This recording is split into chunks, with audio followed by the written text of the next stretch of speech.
You're now, that's what's important. We experience a collapse in our life structure most of the time because we failed to funeralize failed yesterdays.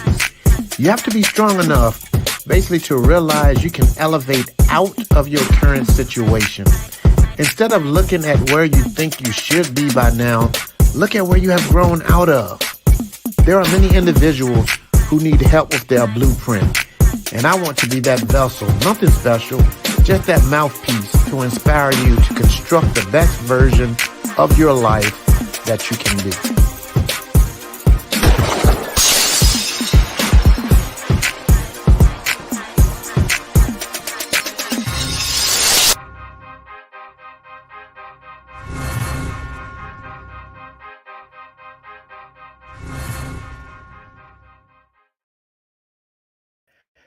I have like a 40-minute commute to work. The drive isn't bad, but 20 minutes of the drive is dead smack through the desert.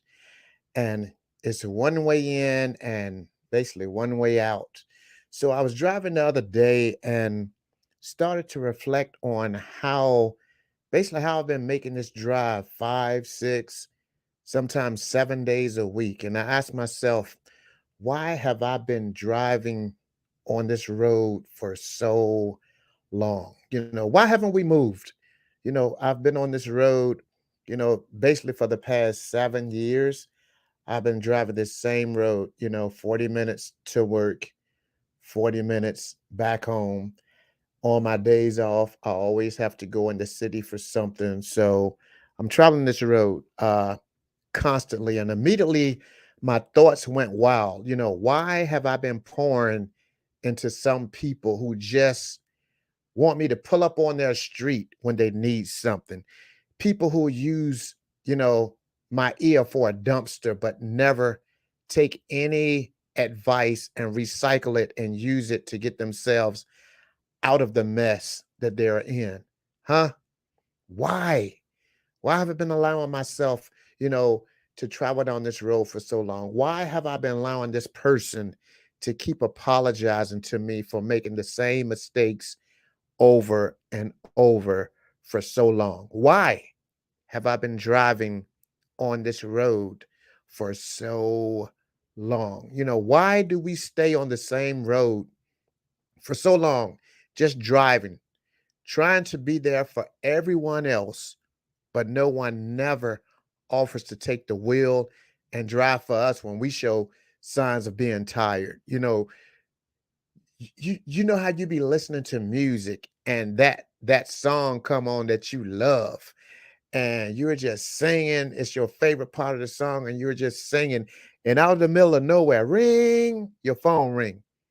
And just like you're like, dang, right in the middle of the song. But what do? You answer the phone, and they be like, I'm so glad you answered. Uh, and they want to talk to you about their issues, and then they have the nerve to try to back up the issues that they have going on.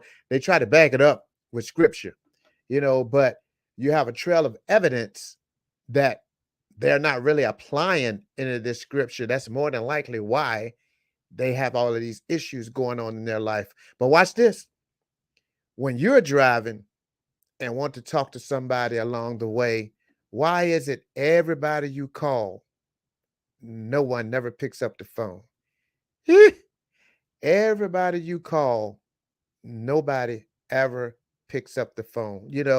We can be there for everybody else, but why is it that nobody is never there for us? You can always be the fueling station for everyone else, but when you're driving on fuels and need someone to pour into you, no one is never there to fuel your tank.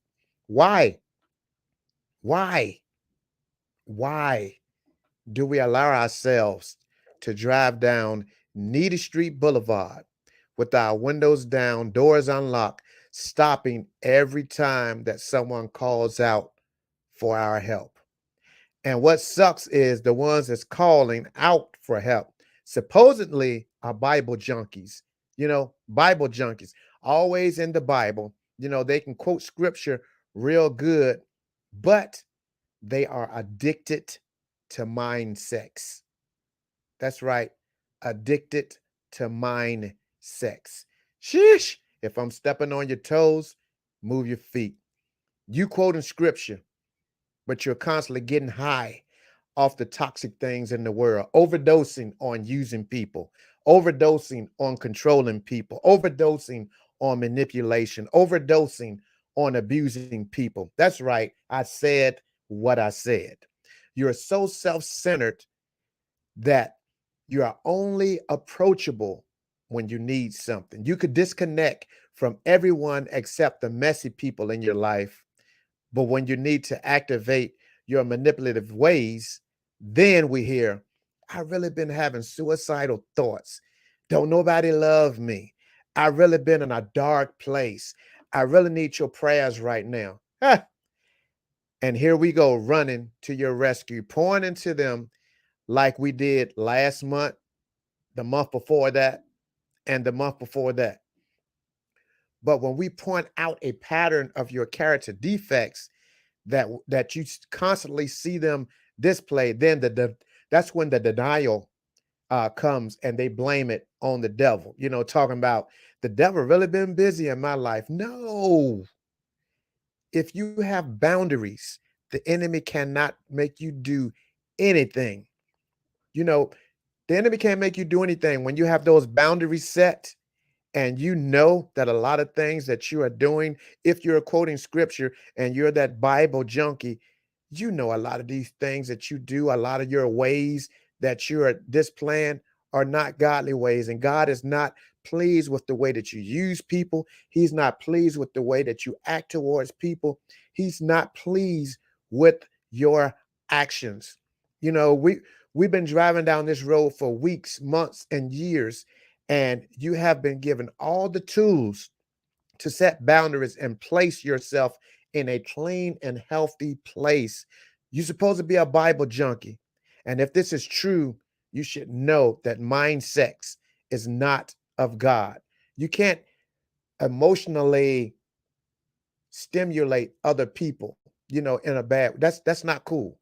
It's not cool. But one of the things that I really believe that is some behind the scenes stuff that's taking place behind closed doors that you are not dealing with. And this is why the denial is there. As long as you're in denial, you will continue to overdose on all those character defects. Deliverance is a lot of people are scared of deliverance. Why?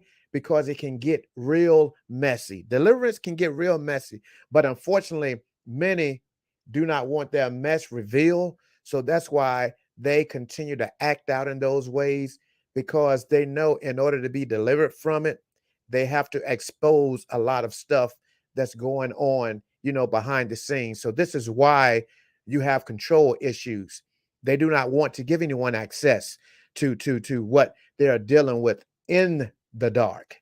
If you are not ready to deal with the hidden relationships, hashtag sneaky leaks, the porn addiction, the OnlyFans addiction, the drinking, I can go on and on. But if you are not ready to deal with this stuff, you're going to continue to act out and use people the way that you have been doing.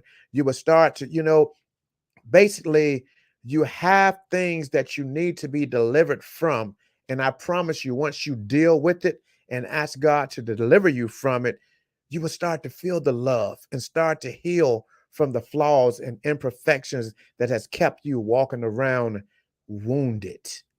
How do you do this? How do you do this? I'm glad you asked. It's simple. Make yourself a promise and commit to driving alone through the desert with no one but Jesus. Isolate, sit, and chill, and take time and look at yourself through your rear view mirror and reflect back at all the things that you have driven through, into, and over. Yeah, and that can be a lot of stuff.